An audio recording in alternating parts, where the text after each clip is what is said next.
right, welcome to another episode of Engaging Virtual Meetings podcast. What a beautiful, Jesus, I can't believe it's already September. Fall is happening. Things are going on, and I'm excited. I'm about to step in an airplane later this week, head to New Orleans, where I'll be presenting at Tech Learn Conference and GameCon. So two conferences that'll be in New Orleans. For those who are New Orleans savvy, please chat me your favorite restaurants to go to. I'm currently finishing my list. Speaking of restaurants, this next guest here, we've known each other for a while, bouncing around the meetings industry. She's got experience at CRG Events, Columbia Hospitality, and then Microsoft and AWG. But the most important thing is that her order is an ice grande double shot almond milk hazelnut mocha easy on the ice. And she is on team not pumpkin spice. Again, team not pumpkin spice. Let's welcome to the stage the one and only Mindy. Let's see. Oh, and Mindy, hold on. This is the best part. On a live show, if I can get Zoom to cooperate with me to bring you on. Hold on. Jeez. Extended walk-on music. Wait for the extended walk-on music. For those who don't know what you can see right now, I'm trying to click on buttons on Zoom right now, and it is saying not responding. Let's see if I can bring her on. Mindy, just keep walking through the stage going like, what stage am I on? I feel like it's Spinal Tap. You're going to go like, what city am I on? You're going to walk through the catacombs on the way up to the stage. Okay, this will probably be a crash, and I'll be right back. Okay.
All right, the longest walk-on ever on the stage. Mindy, I somehow found my way back to the main stage. Welcome back. All right, well, let's try again. This is Mindy Bomonti. Mindy, thank you so much. Maybe somebody heard your order here, the ice grande double shot almond milk hazelnut mocha easy on the ice. Maybe that's what broke Zoom, is the fact that I actually said that. But why don't we do us a favor here, Mindy? Why don't you take a moment in the most awkward intro for one of my live streams yet, which makes it memorable. Mindy, will you do us a favor? Introduce yourself, who you are, and what you do. Sure. My name is Mindy Bomonti. I am a Seattle-based experiential marketing and events leader. I have had the opportunity to work in both sides of the events world, both on the hospitality venue side, as well as the client side in the technology industry, working with Microsoft, AWS, and then also some smaller companies as well, Nintex, Icertis, and Chef Software.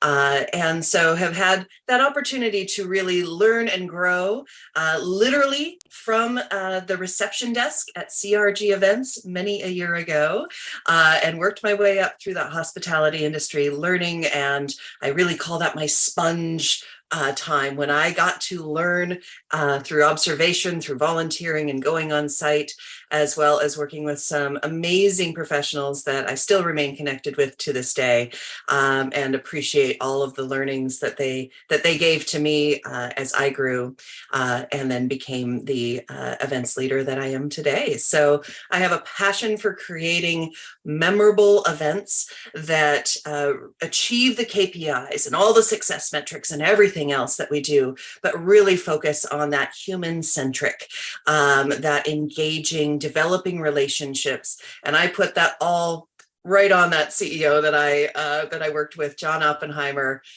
I credit him for making me a very relationship-focused events person. Who wants to create those long-standing relationships that, even though it had been years since John and I had met, you, John, we still were able to bump into each other at an event and pick up and catch up right where we were, and had that memory from many years ago. So I really appreciate this opportunity to come forward and chat with you a bit. As we mentioned, I'm actually not always the biggest fan of virtual meetings, and you like that about me. So I'm looking forward to our conversation so that we can chat a bit more about what makes it a great virtual event when you do engage that, when you do take those steps. Thank you so much for that, Mindy. All right, well, we'll refer to Oppenheimer as John O, and I'll be John C. There we go. There we go.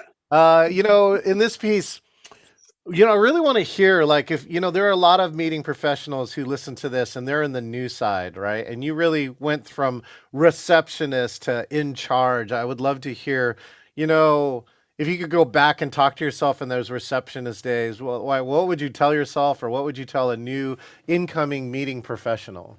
Sure. So I highly value, when I have hired for my teams, I highly value those that have had that hospitality experience.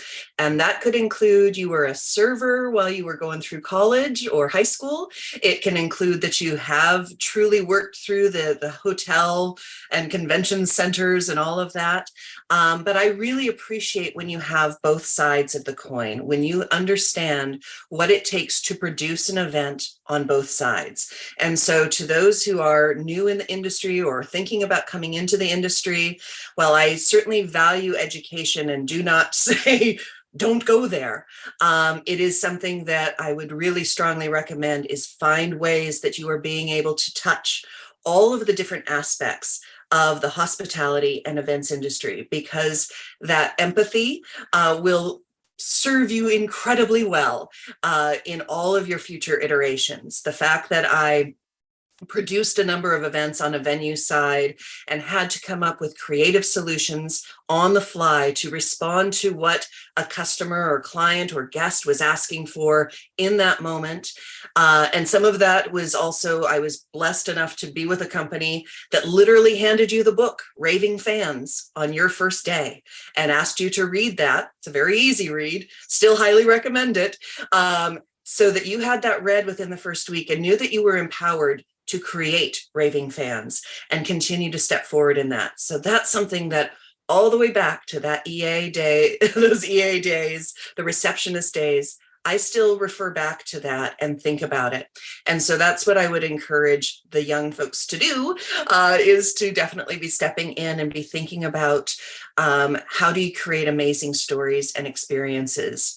And then really from there, it is give yourself every opportunity to learn and be a part of every kind of event. That means volunteering at some, even if it's off the clock.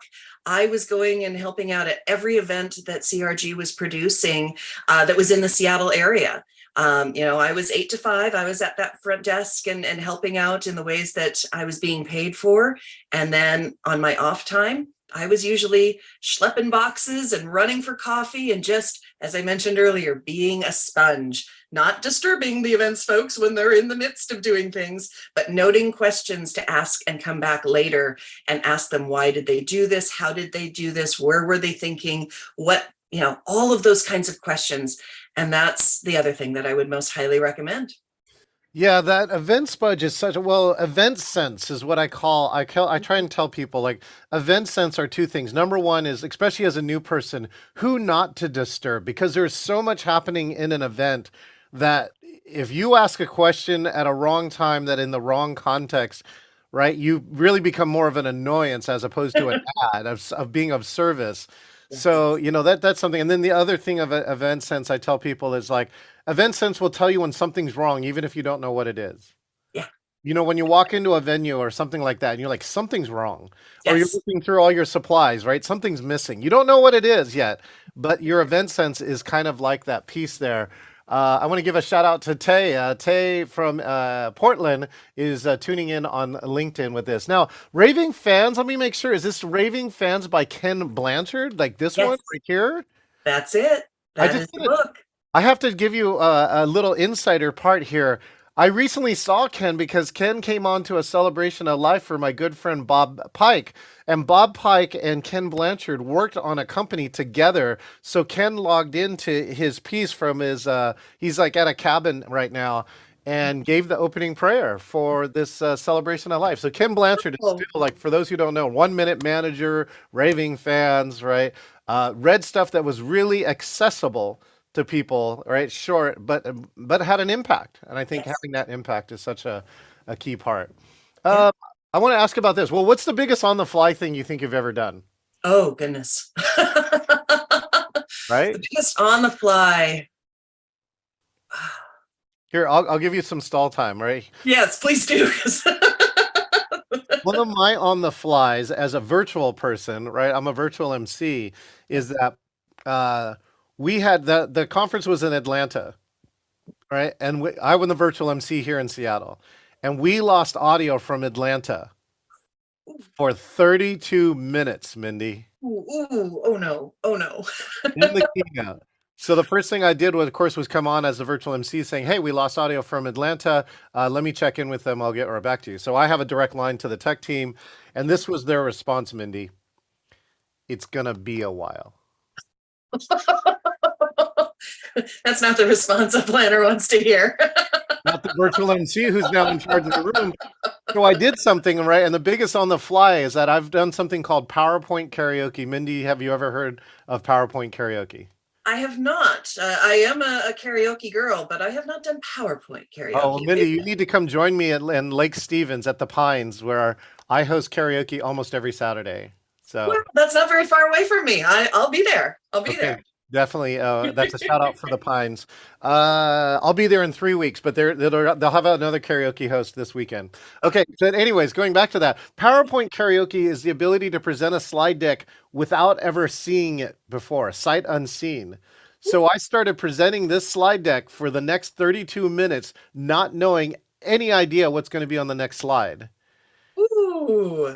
And I did it so well that the virtual audience asked 2 questions when the audio was restored. And then afterwards, the chat was flooded going, oh my gosh, John, you got it 95 to 100% correct. That was amazing. That takes some skill. That definitely takes some skill and some very good tap dancing to be able to do that. Okay, what tap dancing are you used to? The tap shoes are always in the suitcase whenever I go on site to an event. That is for sure. That's a great quote. That's a great quote. I'm going to put that down right now. Go ahead. I took 1 year of tap, 4th grade. Nice. But I've definitely done some tap dancing in my career.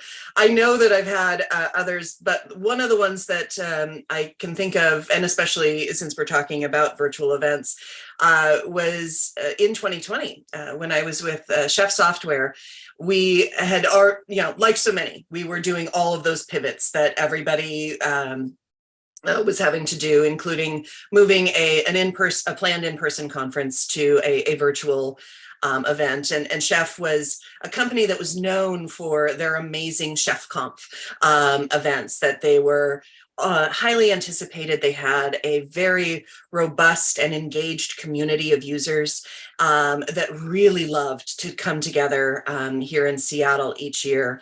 And so it was trying to find ways that we were still going to be coming together, even though everybody was all over the world, of course, in June of 2020. And so we had lots and lots of pivots that we were doing, but one of the ones that we had to do at the very last minute was because of the various conversations that were happening around Black Lives Matter and all of the other conversations, but specifically BLM, was that there was going to be an entertainment industry blackout on the day that we were intending to have our Chef Conf virtual concerts. And we had some incredible performers.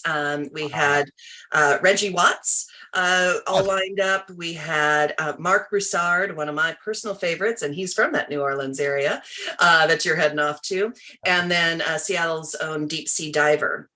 They had already done their recordings for us, and then we're going to be joining us on Twitch live, so they'd be engaging with our attendees. And we had to make the decision to honor that entertainment industry request to shift by a day and allow for that blackout to happen, and so that they were able to step forward in the ways that they wanted to as performers and as people, and to really acknowledge and allow that to be the priority, rather than trying to force our business focus into the conversation in some way. And so that was one of the ones that was on the fly, and it was a lot of conversation that had to be held, a lot of time, investment, promotion, all of those things had been done, but really finding a way to make sure that we were doing the right thing, that we were stepping forward with the integrity that everyone at Chef wanted to step forward with, while still accomplishing the business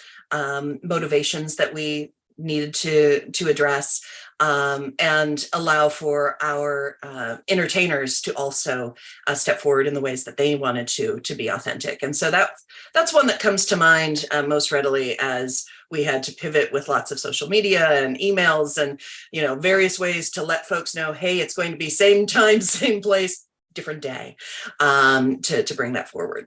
So that was the conclusion, is just move it. Just moved it. And it was still very successful. Everybody enjoyed it, including our performers. It was great to have them there on Twitch and engaging. And we had people asking about, what inspired music, what was the guitar that was being played in this, and all of these types of things. And again, it was so early on in the pandemic that having that opportunity to engage with folks, celebrity or not, and just understand what everybody's experience was at the time was very powerful. Side note, did you hear about Ed Sheeran in Las Vegas? I saw a headline. I admit I did not click. Ed Sheeran apparently announced 1 hour before he was going to go on to Vegas that he was canceling the concert because of a load-in problem. Oh, no. And all right, for all of us in the events industry, we know that load-in is so important. People have no idea how many people in like 3 to 4 days before any major event, you gotta put all this stuff together for that perfect 3 or 4 hours. But what happened where fans were out in 100-degree weather, some of them were passing out in line, and they opened the concession line, charged them for water, and then canceled the concert. So many people were unhappy.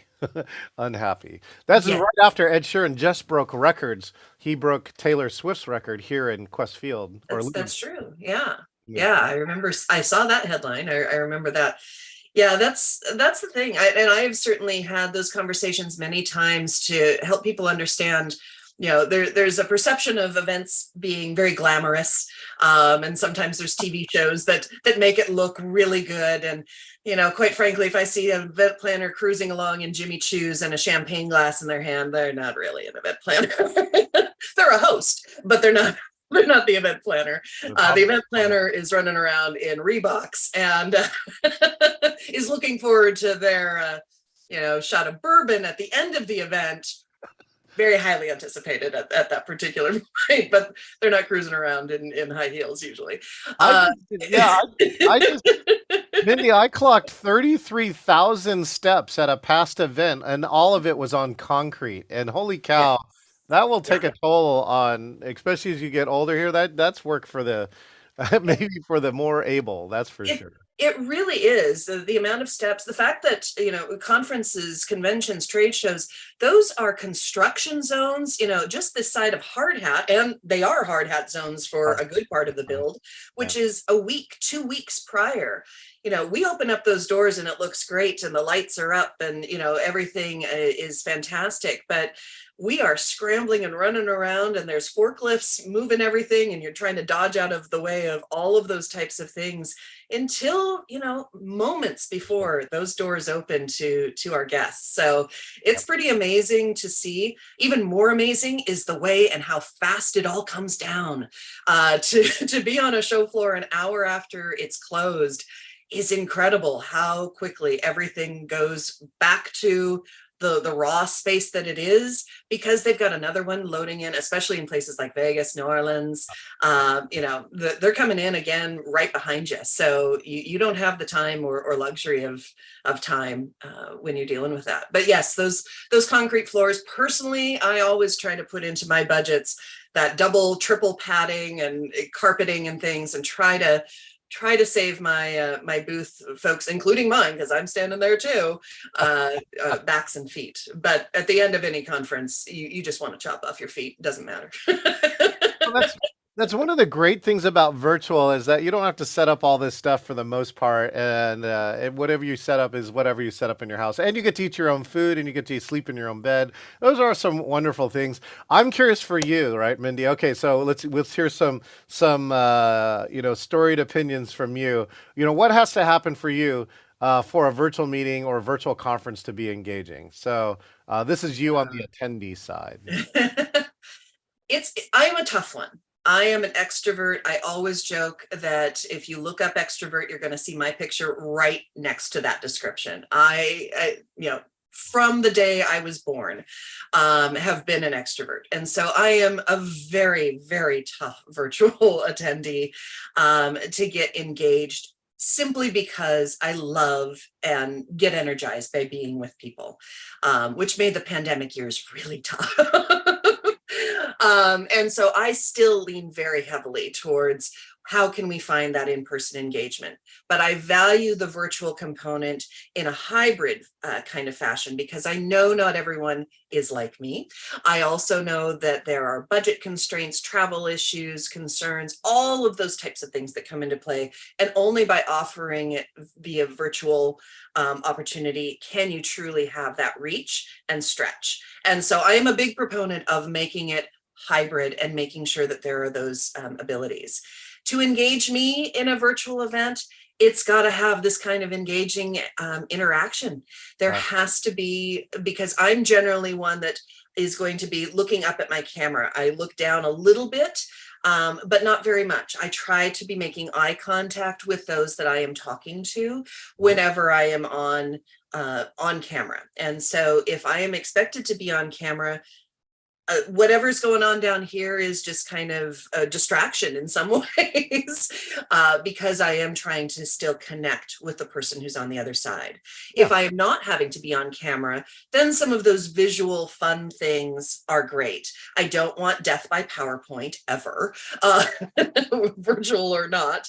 And so looking for ways that are engaging me, whether it's voting buttons, whether it is something that is truly showing me an experience or a place that I'm not able to be anytime soon, engaging conversation, questions, getting my brain going, so I'm not wanting to look over at my phone or a second screen or third. All right. Are you on team chat or team not chat? Ooh, it depends on the type of event, really.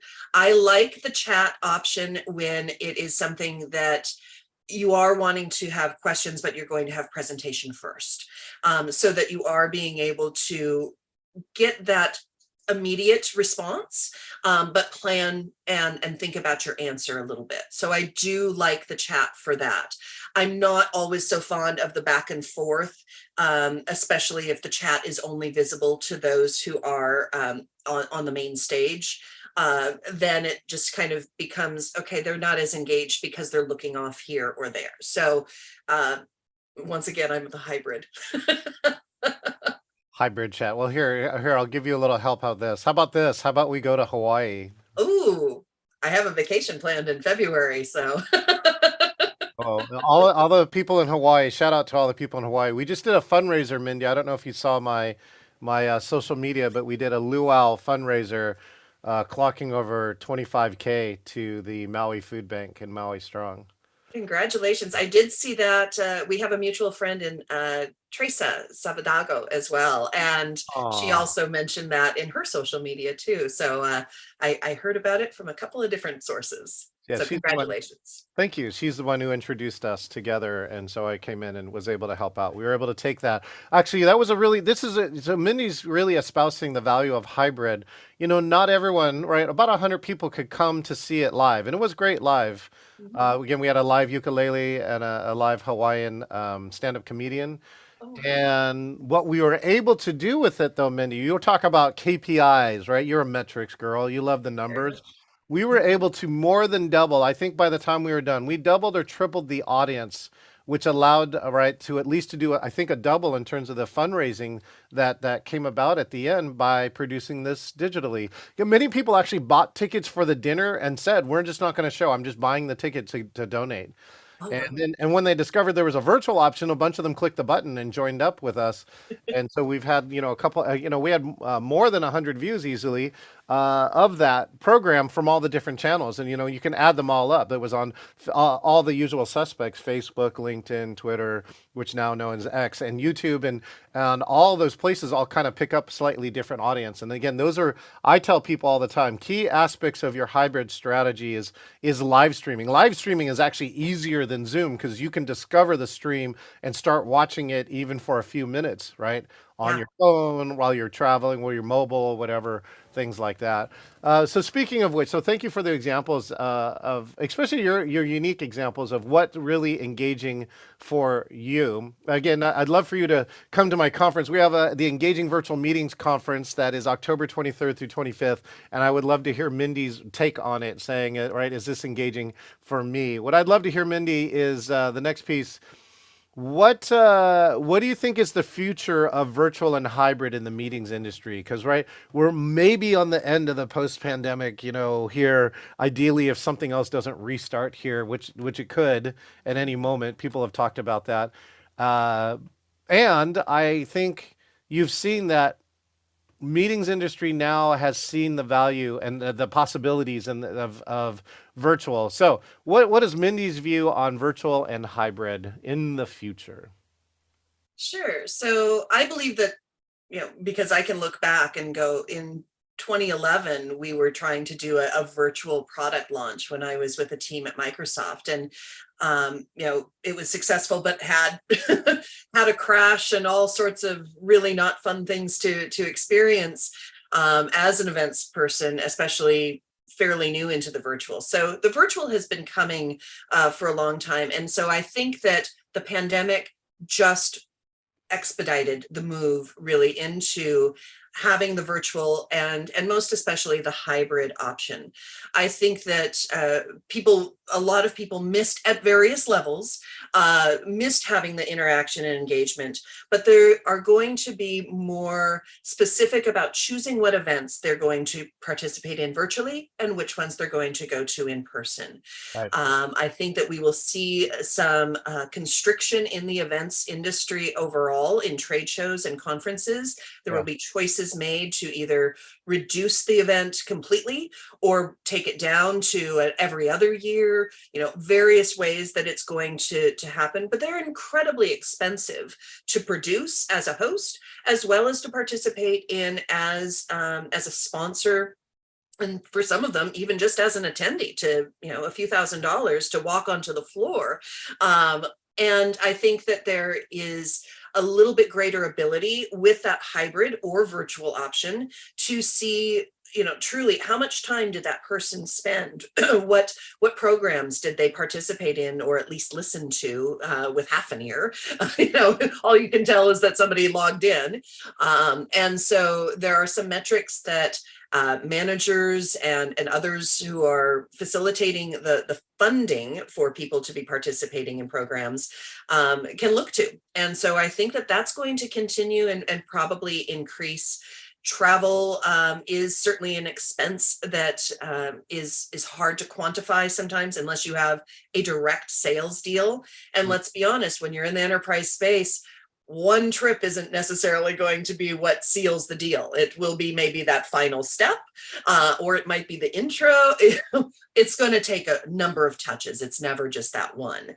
And that can be hard to justify spending $100,000 or $1 million at an event when you can't say specifically these three, multi-million dollar deals came in because of those. Yeah. But that being said, having the hybrid option allows for people to have choice. And I think that's what we're seeing a lot overall with the conversation around return to office, with hybrid workspace, all of those different things, people deciding to live in the mountains or on an island and still do their job.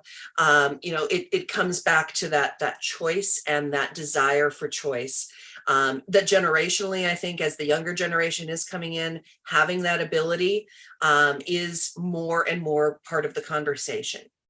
So giving that option of, hey, you can attend in person and this is what your experience is going to be. You can attend virtually. And the hybrid option allows for those who are even on site to be able to go, great, I want to hear from this person in person because I might want to step to the mic and ask a question and be sure that I have that opportunity. But I still want to see these three speakers who are going at the same time. And so the hybrid allows for that ability to gain more content, to have that, but do it on your own time. It might be while you're sitting at the airport heading for home that you're watching what sessions that you missed or going back and rewatching. So I think that as we think about events, offering that hybrid, offering choice is going to be that necessity. And that's where virtual is going to still continue to step in and step forward and allow for those smaller companies with smaller budgets to still participate in some way. What I think will decrease, and I personally agree with, is the manufactured conference floor in a virtual space. I liked that during the pandemic. I produced a few events that had that virtual show floor and I stand by them. But now that there is that opportunity to be back on the floors and engaging in that way, I think that stop trying to create the virtual booth or whatever. That's not of value. And instead be looking at make that part of the in-person draw. If that's the experience you want, you do need to go in person. But if what you are really looking for is the meat and potatoes content and engaging in that kind of way, then you have the virtual option. Yeah, the expos was the one thing I think that often did not work or had a lot of feedback around it. Again, we tried lots of other things, but I do think that you hit on a key point, which is a choice for the individuals. There was somebody who was attending in person in one of these conferences, but it was at a beach resort. So at the last day, she went to the beach, logged in with her computer, watched all the education while she was on the beach, and that was of value to her, right? To be in that setting while still clocking educational hours. And so I think that that's what we want to see is those unexpected things that people do. They do them because it's fulfilling one or more needs at the same time. I think that's where the choice of in-person and hybrid will get you some of those choices. So, and the ones that you don't suspect or you don't think so, right? Absolutely. And what better way, I mean, to be in a relaxed kind of position on the beach, your toes in the sand, beautiful view ahead of you. And so you don't have any stressors around you. So you're going to take in content much more willingly because you are making that choice. Yes. And so you're going to be more susceptible to the conversation. You're going to be more open to receiving that information. I think that that should be the new way of doing virtual events and encourage people to be sitting on a beach or on a mountaintop, whatever. I love it, Mindy, that you're bringing the science into this too, because that's really the key here. We're humans, and we actually have all these multiple ways to consume information, and some of these are better, right, than the recommended way of, say, sitting in a classroom of getting this. That you know that information will stick more. Mindy, as a last closing word, if people only remembered one thing from this interview, what do you think that one thing should be? Ooh, I would say that it is our this last conversation point, choice. Sure. That you need to be remembering that on the other side of the screen is another human being. They are dealing with various different things in their lives, work, personal, and otherwise. And so always be thinking about that human-centric, thinking about that human that's on the other side, but giving them the choice of how they are going to receive that information. Understand that they might not be able to log in for the live stream, but they're going to be one that takes in a lot of content from you because they came back and watched the recording. They might not have chosen to go into your meeting space at the conference, Yeah. but they are choosing to download it later. And to think about making sure that the presentation that you give when you are doing a virtual or one that is being broadcast, even if you are on stage somewhere, that you're thinking about how to make it engaging, as well as having those key points that can easily be clipped, shared, and moved through the various ways that we have conversations these days. Think about those types of things a lot, because that's where there's more value. Outstanding. Thank you so much, Mindy. I put Mindy's LinkedIn profile there. So if you want to connect with Mindy, make sure and do that. Thanks again, Mindy, for your time today. Thank you very much for having me. Outstanding. All right, this is John Chen, and here I just want to close up today. By the way, if you are watching this on one of these platforms, make sure and hit subscribe, share, like, drop a comment, let us know that you're there. Thank you for those who did drop comments today. Coming up next, too, again, I invited Mindy here to the Engaging Conference, The Secrets of Planning Engagement, on October 23rd through 25th, and you can get a free ticket here, engagingvirtualmeetings.com/CON for conference, featuring these amazing people. These people will join me, all having just under 2 hours to really share with you their secrets in depth about planning engaging conferences, summits, and masterclasses. You get VIP. You also get this amazing toolkit and 80 hours of recording. And the number one feature that came out today, Mindy, was that somebody called me, could not figure out a Zoom feature. I solved it in 3 minutes. You do get access, text and email access to me for a year if you're one of my VIPs. Meanwhile, make sure and subscribe to this episode at engagingvirtualmeetings.online. And if you want to be the next person here on Engaging Virtual Meetings podcast, just click the link and select interview, and we will see you here next time on the Engaging Virtual Meetings podcast. Thanks again to Mindy. We'll see you next time. Don't we start people and keep old people?